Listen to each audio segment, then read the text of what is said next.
I wore the turtleneck.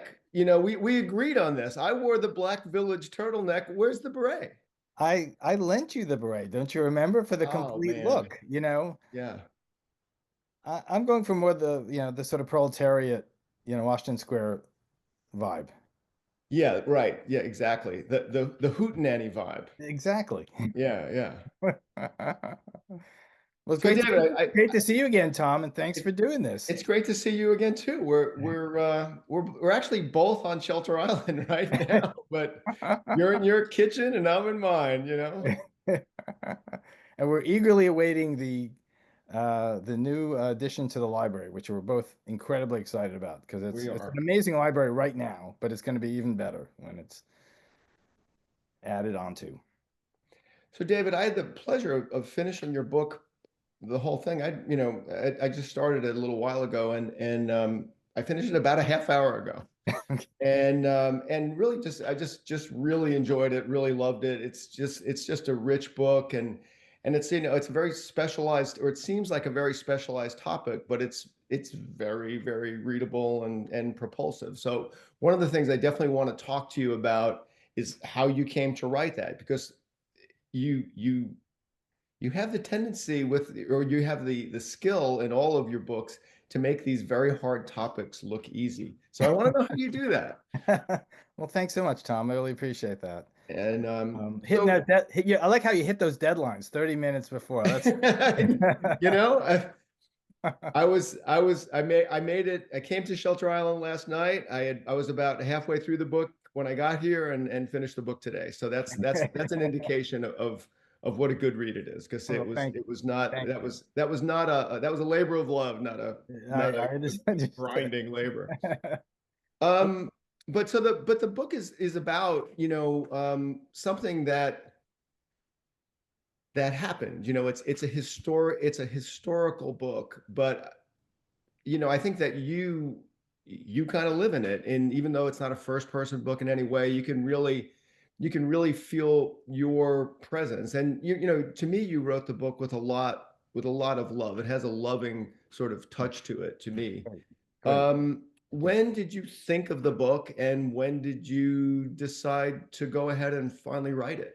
Sure. Well, I guess first of all, I should show the cover of the book just in that typical author kind of way. Can I Um, do this? Can I do the same? Yeah. just to bring people up to speed on the call, the book called Talkin Greenwich Village. It's a history of the Greenwich Village music scene. I take it from the 50s up through the 80s, and show the way that that neighborhood over those decades and before as well really became this magnet for all kinds of artistic types, of course, over history. Writers, painters, artists, but starting in the early 20th century, musicians, and how, especially when it started coalescing in the 50s, you had a whole different waves, new waves of folk, jazz, and rock and roll people gravitating to the village. Um, Scenes starting up all around the corner from each other, various breakthroughs in music, whether it was singer-songwriter music or free jazz or blues rock, and all kinds of things coming together in this area that was like a little less than a square mile.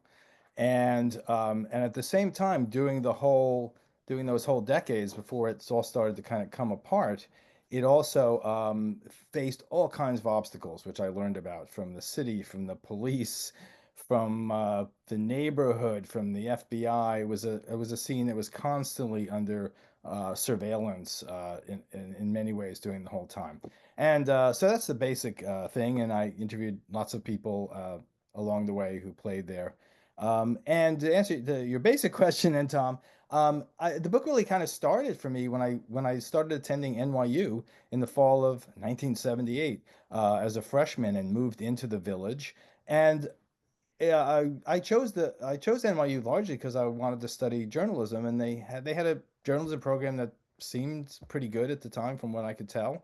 But also the idea of moving into the village from New Jersey, which I could see from our window in Clifton, New Jersey, was kind of exciting. You know, I'd heard about I knew the village it was not the 60s, but it still had that allure to it. I knew there were clubs and record stores there, and the idea of living in a dorm there on 10th Street and Broadway kind of was kind of exciting. So, and my first night out with my roommates, we wandered around the neighborhood, and I walked past the Village Gate and the Bitter End and the Bottom Line and Kenny's Castaways, all these clubs, most of which are now gone.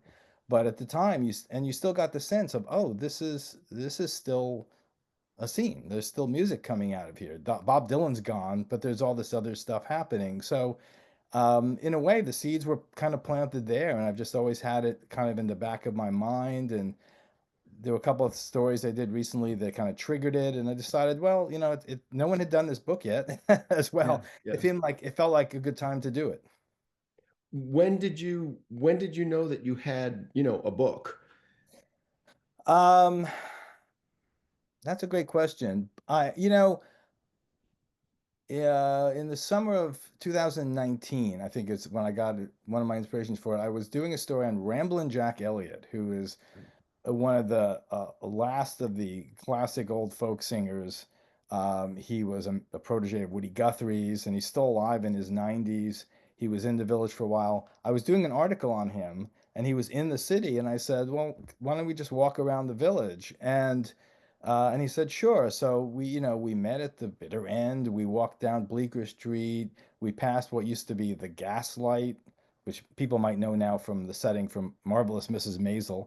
And I remember he like stopped in front of it and he was like, "That was the Gaslight down there." And I was like, "Yeah, I guess so." We walked down these metal steps and it's now like this swanky wine bar. It hasn't been the famous Gaslight uh, poetry cafe and music place for decades, but he remembered it. And we walked down and we walk in and it was like noon. It barely just opened and and there was a one guy in there like a maitre d and he had no idea who we were and Jack was like, "Oh, I remember when I was here and Johnny Cash was standing right there, and there was a painting on the wall. And he had all these memories flooding back to him, and of course, the guy in the place had no idea who Jack was, and was just saying, "Well, sir, we're closed," and he had no idea any idea of the Right. history. He had no idea this was the place where Dylan had started, and Dave Van Ronk and Janis Ian, and you just go down the list of people who played there. He had no clue.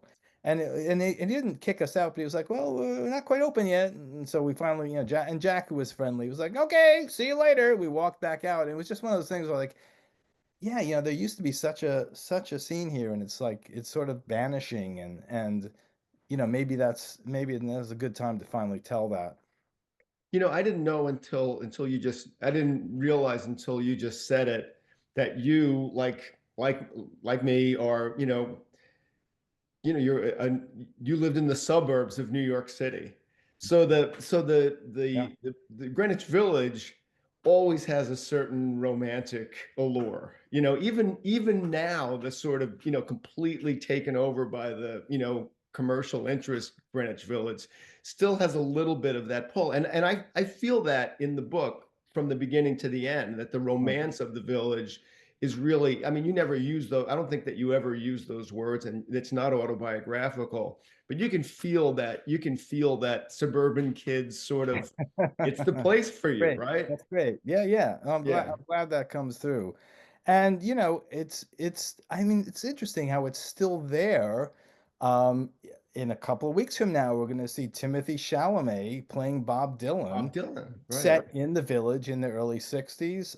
Marvelous Mrs. Maisel, I just mentioned, that was partly set in the village when Midge decides to become a stand-up comic and goes down there. And I mean, I just rewatched Inside Llewyn Davis, the Coen Brothers I was movie. just about to ask you Mm. about Lewin Davis because I Yeah. was I was I was wondering if that had anything to do with your decision to go ahead and write the book. Not because not for the reasons that you might think, but anyway, Right, right. let's talk about that. Um, I mean, I remember seeing that movie, uh, gosh, because 10 years ago when it came out. Yeah. And it was interesting. It didn't impact on me writing the book, but if you talk to people who were in the village at the time who are still with us, and there are many still with us, Right. a lot of them like hate that movie. They just feel Yeah. like it's too bleak and depressing, and it didn't capture the camaraderie and the energy in the village. But at the same time, I've met and spoken with people much younger, who are like in their 20s and who have seen that movie and love it, and maybe partly because they're Coen Brothers fans. But I think that romanticism that you just mentioned is a big part of it. I think there's something newly alluring about the village, and maybe it's just the times that we. I think the idea of like finding this community where you could be part of, and you could go into these little clubs and hear some poetry or some music, or and you could smoke and drink and you didn't have Yeah, there were no right, cell right. phones around, Yeah, yeah. now it really does seem like that world maybe wasn't so quote unquote cool when I first arrived in the village, but now it seems even more so. It seems really like this truly romantic period, mythological kind of era in the culture now, more than it ever did. Well, I mean, to me, the book almost seems like an answer to Llewyn Davis because I mean, I saw Llewyn Davis. I watched it for the second time back, I think in early this year. I just, it was on streaming and I decided to watch it. And I was amazed by what a bummer it was. It's classified as a comedy, but it's a dour movie It that is. makes definitely its main character, the Llewyn Davis character, but also everybody else look like utter frauds and posers who are completely just washed away by Bob Dylan.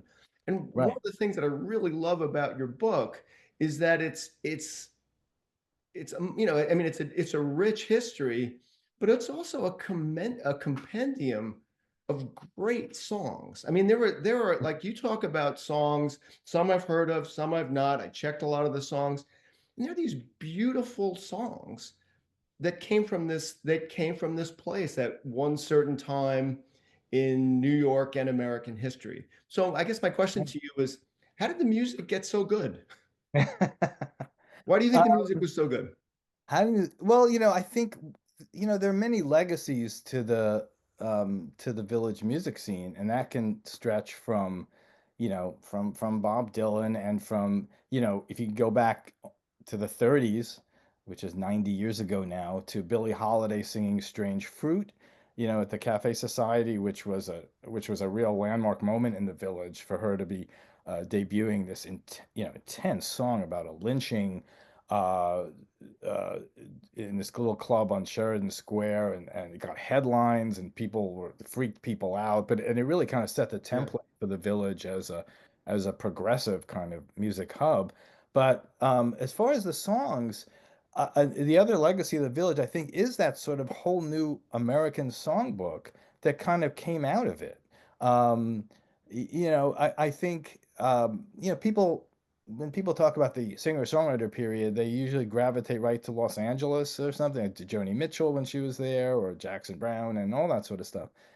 And that's all great stuff, but I think in so many ways that all started in the village in the early 60s, not with Dylan, but others, where the idea that you could kind of just sit down with your guitar and like write a song about what was happening in the world around you, what was going on in your head. There were millions of songs before them, but they weren't, Cole Porter and whatnot, they necessarily weren't as personal, and maybe as elliptical sometimes, or as political as some of those village songs, where it set a whole new standard for that. And yes, from from Blowing in the Wind to Thirsty Boots by Eric Anderson, and Last Thing on My Mind by Tom Paxson, or You Were on My Mind and Four Strong Winds for me, and then Sylvia, all the way up to Hammond's Song by the Roaches, or Suzanne Vega's Tom's Diner and Luca.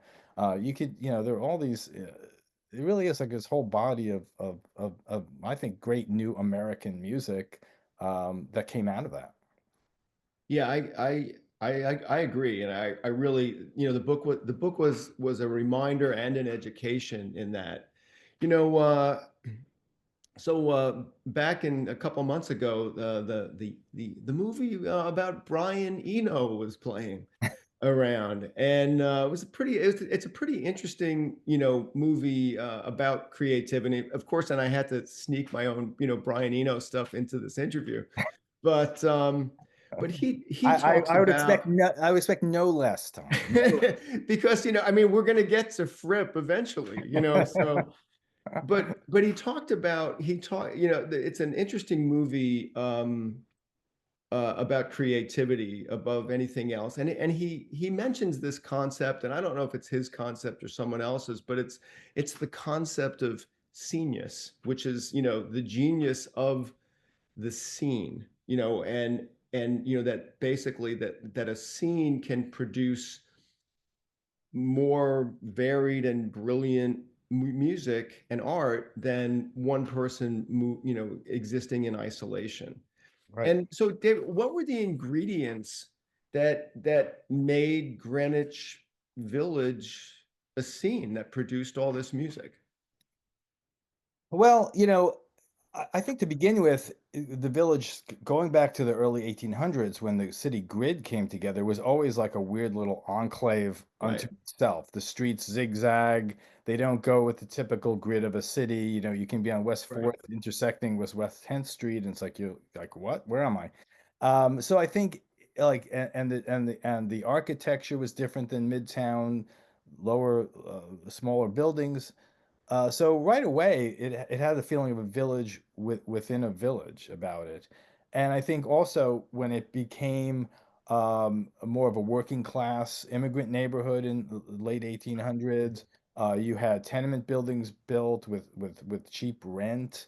So all that kind of fostered uh, kind of people coming there and being able to afford to live there. And then you had coffee houses sprouting up. But the creativity thing is a great point because, I mean, here's one really tiny example, which is Joni Mitchell was in the village for only a very brief period of time. She comes in and out of my book like right. around 1967.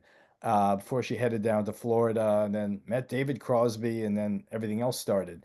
But during that 9 months to a year. She lived in Chelsea, actually, but would hang out in the village in the clubs. She mostly wrote 60 songs, which is the most she'd ever Wow. written in Yeah. her life up to that moment. That's a tremendous amount of songs, to come out. Chelsea Morning, of course, being one of them because that's where she lived. But here, another great example, which I learned in the course of the book, is Blowing in the Wind.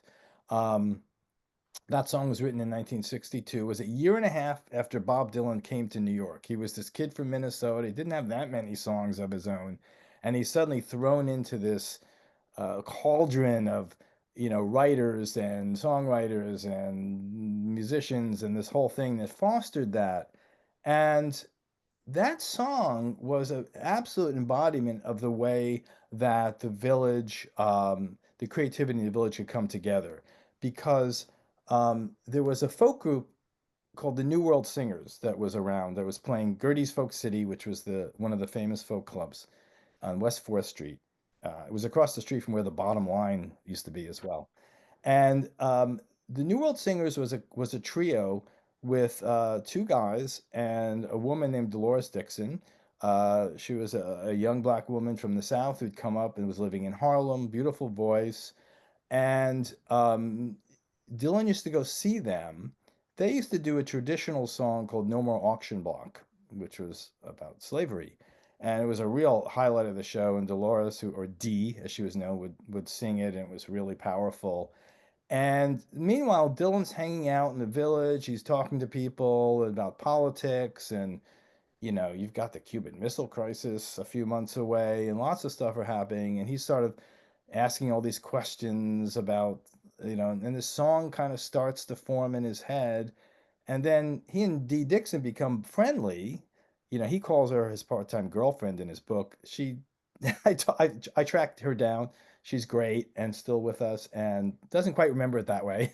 But they were hanging out together, and she remembers like he came up to her mom's place in Harlem, and they're eating dinner, and he's like, "Oh, let me play you this thing." And he starts playing her "Blowing in the Wind," which has the melody of No More Auction Block Of with auction block. his Okay. new words attached to it. And she was like, "Whoa, how about that?" And Yeah. there's a perfect example of like the scene of the village, the people, the music, the people you meet there, all kind of coming together, and boom, you have this song that yeah kind of became a standard, all of its own pretty quickly. Well, it changed Dylan's career and it changed folk music. All of a sudden, Yeah. it was the folk music became a venue for original lyrics rather than, sticking closely to, the authentic originals, It kind of put the village on the map, especially once Right. Peter, Paul, and Mary. Right. What's interesting, the New World Singers did the first version, which no one remembers, although it's still out there, and they were still to this day a little bummed that Peter, Paul, and Mary's version came out and became the big hit version. But that song was huge. I mean, it sold the Peter, Paul, and Mary version was huge, and it also Dylan was such a disruptor on that scene in so many Yeah. ways Yeah. personally, musically. But musically, I think, and people who are still with us told me about how, when that song especially became a hit, they didn't expect it coming from this Right. kid. And then you realize how much money you could make doing that too, which is, not Part of any yeah, scene, right? yeah, yeah. And I was Yeah. like, Yeah. oh, well, if Yeah. he can do that, I can do Yeah. that. And that's when we really started seeing all that list of songs that I was rattling off earlier, people were just like kind of inspired and pushed really into like writing their own songs instead of just doing, the roving gambler again. Yeah. Right. So we'll get to Dylan because we have to. But before Timothy we Chalamet is right here with us. before we get there, I just wanted to talk about one of the things like how you put the book together. I mean, there's so much there. It's such a, you go over, it's a long period of time. And though it's a narrow geographical area, there's so many names, so many songs, so many addresses, and yet you draw a narrative out of it that's propulsive. Oh, How did you do okay. that? Thank you for saying that. I'm glad to hear that because it was like the most challenging book I've probably ever done in Right. that, I knew the arc of the story going into it. I kind of roughly knew where it started in the mid 50s. I knew where it was going to start to end. I was at um, the Daily News in the mid to late 80s, and that's also another moment when the book began because I was a music critic, reporter, and critic, and suddenly I'm seeing like Folk City closes. And then the year later, the Lone Star Cafe, if anyone remembers that great, the I village do. Sure. roadhouse with the iguana on the roof. That closed a year later. And then Seventh Avenue South, which was the jazz fusion club in the West Village, where you could see Joni Mitchell hanging out with her then boyfriend Don Elias, a jazz musician. Yeah, that closed and boom, boom, boom. And like I started seeing all that over and over again. But so what I did was I put together this massive, this living document, I guess you call it, where I would just add in dates and names and dates of clubs opening or closing or important shows and just kept adding and adding and adding to it. And then I was like, what do I do with this? And actually the inspiration in a way for it came from by coincidence, right before I started working on the book. I read Isabel Wilkerson's The Warmth of Other Suns, which is Well, this one beautiful. of the one of the great nonfiction books ever, really. Absolutely. Yeah. And telling the story of the black migration from the South to Chicago and the Northeast. And the way that she told that was so amazing that she focused on a couple of different characters and sort of followed them, the parallel kind of journeys up there. And I was kind of in awe of how she did that and how well she did it. And I remember thinking, oh, I wonder, God, maybe I can take a similar approach to that. And so then as I was doing my research, I learned that this guy named Dave Van Ronk, who I was Right. familiar with already. I remember seeing him around the village and being completely intimidated by him as a college student. But I knew he was going to be a major I character. was intimidated by him reading the book. Yeah. He was very intimidating. And Dave was sort of not really, but his life was the basis for Llewyn Davis in some ways So I heard. Yeah. completely.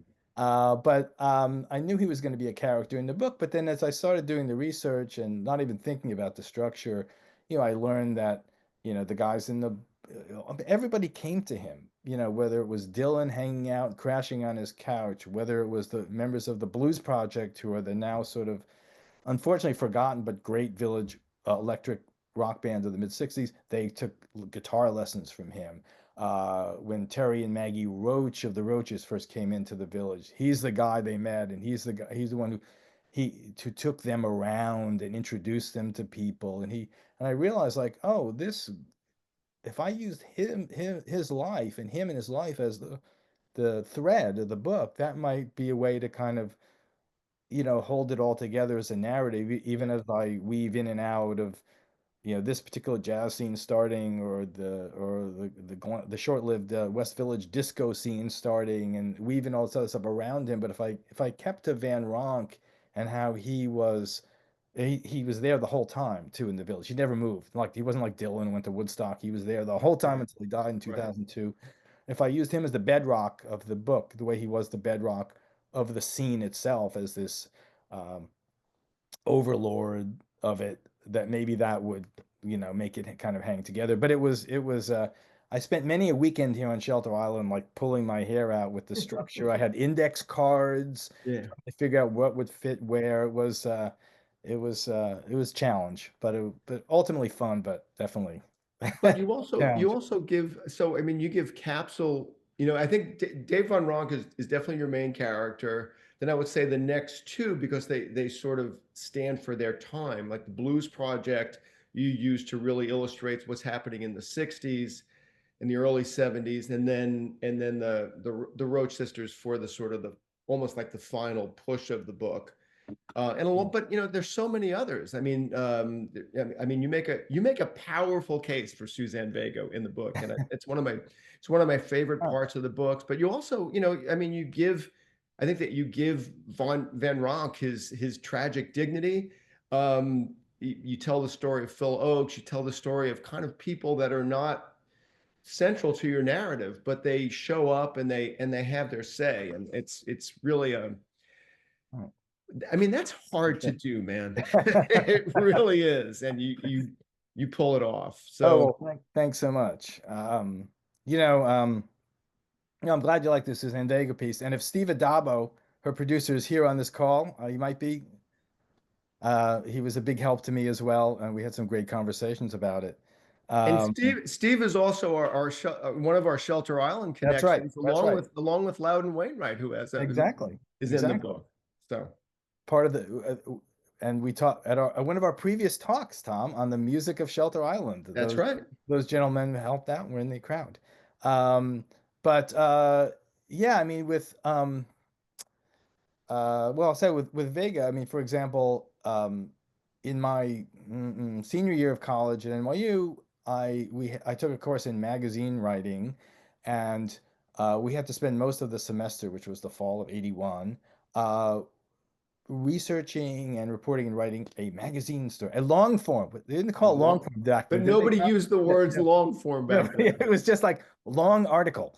Long, Um, all right. and I was like, and I said I wanted to do it on the Village Folk thing, the Village Music Revival, because this new club had just opened called the Speakeasy, which was on McDougal Street, and it was this odd little performance space in the back of a falafel restaurant.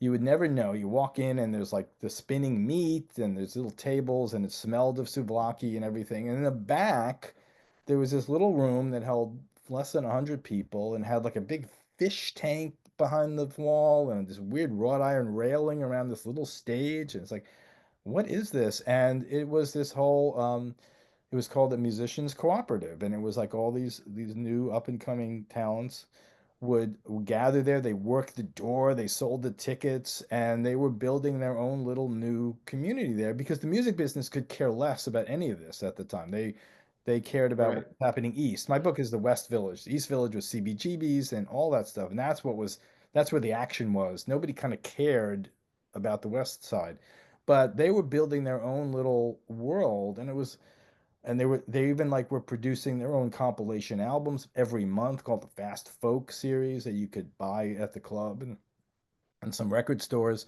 And that's where I first saw Suzanne Vega. She was on a bill with two other acts, and she kind of stood out right away as someone who had this very a kind of more modern, urbane Right. an urban sensibility to her singing and her writing and her whole look about her, and she would wear like dark suits, almost like David Byrne or something. It was like Yeah. this was not your typical folk singer. Well, And it wasn't quite folk music, right? It was a little different than that, it was, yeah, It was and storytelling music, but not folk music, yeah, and I think that reflected the changes in the village itself. It had gone from more the protest topical stuff in the 60s to more sort of personal stuff. You weren't hearing a whole lot of, protest songs in the 80s that I can remember Yeah. coming on the scene. So yeah, I mean that right from the beginning of the book, I wanted to tell that story as well because I felt like that story and even the Roaches story really Yeah. hadn't been told much at all. And I felt like, I really wanted to kind of go beyond the 60s and show that this scene had been vibrant, for a long time. Well, I'm glad you said the 60s because we have to talk about Dylan. And so Dylan in the book, you had said before that he was out of the village by that time, or he had left the scene. He Right. really kind of never leaves the scene. Right. He's always popping in, and as you say, he's kind of a disruptor. I mean, he's kind of like the anti-Zelig. He's the famous guy who goes to see the people who are not famous, and to sort of to Right. razz them a little bit. It's kind of it's a he's almost in the book for comic relief. No, And that's interesting. and That's a great take. Yeah, it's funny. yeah. And so when I mean, you knew you were going to have to deal with Dylan. Right. What was did were you intentional about all that, or did it just kind of happen? Um, well, I should say here among my records, I pulled out one of the first records in my collection, bringing it all Yeah, back yeah. home, which was an important moment in the village. Um, because one of the things I learned is that Dylan was not the first guy to go electric, like, and this is being reinforced in the Timothy Chalamet Yeah, book. wait a Which second, is good. man. Come on. Dylan went electric But first. We all know that. exactly, Newport 65, 6 months before, as I learned from my timeline and this, I mean, he was recording this album with Maggie's Farm, but also you had a local kid named John Sebastian, who was kind of a harmonica player and backed other people. The sideman of choice, goes electric with the Lovin' Spoonful, Mhm. and the Blues Project star, the guy named Tim Hardin is playing like electric Yeah. blues in the village. So, but yeah, dealing with Dylan was interesting. I think he pops in and out at very pivotal moments, whether he planned it or not. I mean, when he showed up in 61, it was like perfect timing because Right. there was the scene already rising up. This Gertie's Italian restaurant had suddenly become Gertie's Folk City like 6 months before, so there were suddenly places to play. He arrived right. The timing was great, and then he leaves in the mid '60s when like the tourists really start coming in, and the village starts to become electric, and there's suddenly more cops on horseback on the streets for the crowds, and there's more drugs and drug dealers. And then he comes back the end of the 60s when the scene is kind of over, and he in search of something. And I think so. I think he through him, I think you kind of see in the book the way everything has changed. Suddenly, clubs are Yeah, closing. yeah. You can't go to the Gaslight is barely holding on. There are Dylan heads outside of his building on McDougal Street.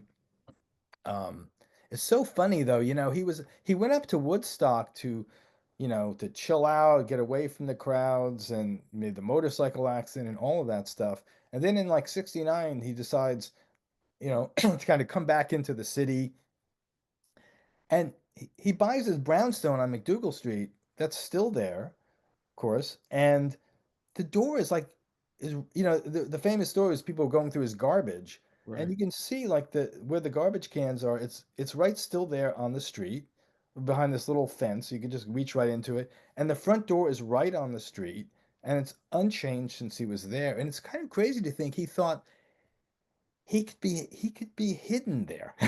you Well, I think that one of the great things that your book does is that it really without asking the question, without articulating this question, it really makes makes the reader wonder, well, did he really want to stay hidden? Right, right. There's a fun story in the book about when he came back and the Gaslight Cafe was still open, but it was about to close. And he popped down there once, and one of the owners, one of whom was Patty Smythe's mother of Scandal. Oh my You God. know, one of the people who ran it, yeah. Great Long Island rocker. Exactly. Yeah. And Dylan goes down there, and they're like kind of freaked out that people were going to recognize him and like cause a scene. And they thought they might recognize him because he was wearing this white Cossack hat, yeah, which of course everyone could see. It's like, dude. Yeah. But yeah, and then he comes back in the mid 70s and kind of gets everything going again in the Rolling Thunder Review, and he kind of helped spark in a way the renewed attention that would result in the Roaches and all the people that followed, because suddenly like Dylan was back in 75 and hanging out there again, and the media attention, so everything's focused on the Village again for the first time in years. So it was his impact on that world is yeah, it lingered, and there was even like a Bob Dylan imitators contest for a while at That the was hilarious. yeah. I wanted to be there very much. You can see one of those is on YouTube. Okay, One of the I'll whole look I'll look right after we're done because that made me feel like I missed out. things. That if I could in one sentence sort of summarize the scene and the story that you tell is that the village keeps on coming back as a cultural force, and then at the end it doesn't come back. And so there are a lot of opposing forces, there are a lot of antagonists that the village art scene faces, but is there a villain here? Uh, that's a great question, and it's almost like the villain might be the city itself, the same city that Yeah. fostered that world, but then would send police into Washington Square Park if you sang around the fountain for too long, or that would send beat cops up and down, the clubs to make sure that, that you didn't have more than three instruments in a club, but I don't know if there's a single villain, but I think it's all, it's all kind of in tandem in a way. Um, but I mean, the bigger picture to me is, I think the arc of the village to me is I think it's kind of a metaphor for Bohemian culture in America. I Yeah. think to see Well, the yeah. from the 50s to the and onward, and how it's, you Yeah. walk around the village now, and what used to be some of those clubs are now, chain drugstores or kind of upscale restaurants or another NYU building.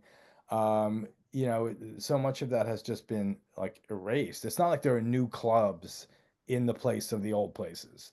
There are hardly any. It's Right. Right. all these chain businesses and upscale kinds of things.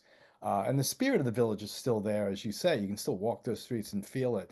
But I feel like the village, the music, the rise and fall of that music scene, not to be too uh, pompous here, but it does seem like a metaphor for what happened to America I itself. don't think that's pompous at all. I like that reading of the book. I wish I'd I wish I'd come up with it. It's really it's I really it's really it's on there. point, David. I didn't want to like hammer that home, and Yeah, yeah. in a way, and for better or worse. But I'm hoping people will kind of infer that from it, and they read it when they realize, yeah, by the time you get to the end, and so much of it is gone, and people always. I've done some events for this book, and the question always comes up, well, will it come back, or where's the next village? And boy, that's a tough question to answer. I mean, first of all, you never know where there's going to be Yeah, yeah. another scene like that. I mean, who Yeah, knew? because I it mean, was you it you was you on the must have been ropes a around for couple of times, right? So yeah, you yeah, never know. yeah. And I mean, who knew there was going to be a scene in Athens, Georgia, coming up out of nowhere, Sure. or Seattle or something. You kind of never know when that's going to happen, and whether the city itself and and things are still pretty expensive. It is kind of mind-boggling to interview people who, who lived in Dave Van Ronk's building at 190 Waverly Place, and they're like, oh yeah, I paid like $70 a month, rent. Like, God, Yeah. yeah, it's crazy. Well, so Billy Joel sang of the real estate novelist. Your book is kind of a real estate novel. I mean, Okay. real estate is almost a character in this book. I mean, you keep meticulous track of rents, of addresses and stuff is, and yet, real estate provides the opportunity. And yet, to me, if there's any like villain in the book, it's real estate. I think there's something to be said about that. It's a villain and an accidental hero. It's interesting how things have a weird domino effect. Like when Robert Moses, sold a whole bunch of property in the village to NYU, Right. started knocking buildings down, knocking tenements down, or what they called slums. One of those buildings had an Italian restaurant called Gertie's, and it's like they had to move a few blocks away, and as a result of all that, a lot of the Italian residents in that neighborhood left, which are the customers of Gertie's, and so Mike Porco and the people who ran Gertie's were like, well, what do we do for business now? We'll still be a restaurant, but okay, NYU is here. Maybe we should have folk music. Well, first jazz and then folk music to bring in the students, and suddenly they have Gertie's Folk City. So that was a good example of how Yeah. things happen. Yeah. But yes, I mean the way that the real estate world is one of the main villains because yes, rents, especially in the 80s when things just got crazy and suddenly Like you had tripled million and dollar quadrupled. And condos and things. yeah. Yeah. And you had so many of those clubs like Gertie's Folk City, which moved later on to a new location, or the Lone Star Cafe, 7th Avenue South, all those places I mentioned. The bottom line got kicked out by NYU. So yeah, one thing after another um, was impacted by the real estate world in a bad way. Whereas in the beginning, yeah, you could rent that cellar in that tenement and start a gaslight cafe or a cafe a go-go for a reasonable price. So because they wanted people to rent those spaces and because they weren't being used.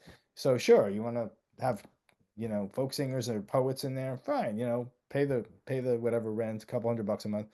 But then that's flipped. Yeah, by the end it was like, no, suddenly this is a hot property. And like I didn't know, for example, that part of the reason that the later Gertie's Folk City which was on 3rd and 6th Avenue, right next to the McDonald's, one of the reasons it closed was because they had new owners in the early 80s who wanted to not only book those people, but they wanted to bring in younger customers. And they started booking rock bands. So suddenly we Right. had the Replacements and Sonic Youth and all these people playing this little club on Third Street, but it wasn't soundproofed. It was the Yeah. only problem. And so it cost them. They were getting noise complaints from upstairs, and one of those apartments was owned by Robert De Niro's mother. She didn't live there, but I think she rented it out, and those people were complaining. Yeah. She's like, turn it down. Yeah, In yeah, they the were like, book, you know.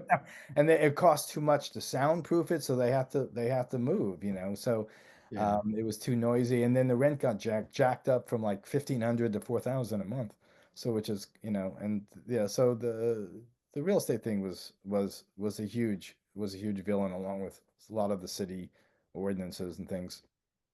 At the end of the book, the sort of the sound is the sound of shutting doors, and it's kind and you one club after another. There's like one page where you sort of list, and it goes fast. Like a lot of those clubs close one after another really quickly. And you Yeah, really, yeah, as a person, I mean, you become emotionally invested in the course of the book in these clubs and in these owners, and all of a sudden, they're gone.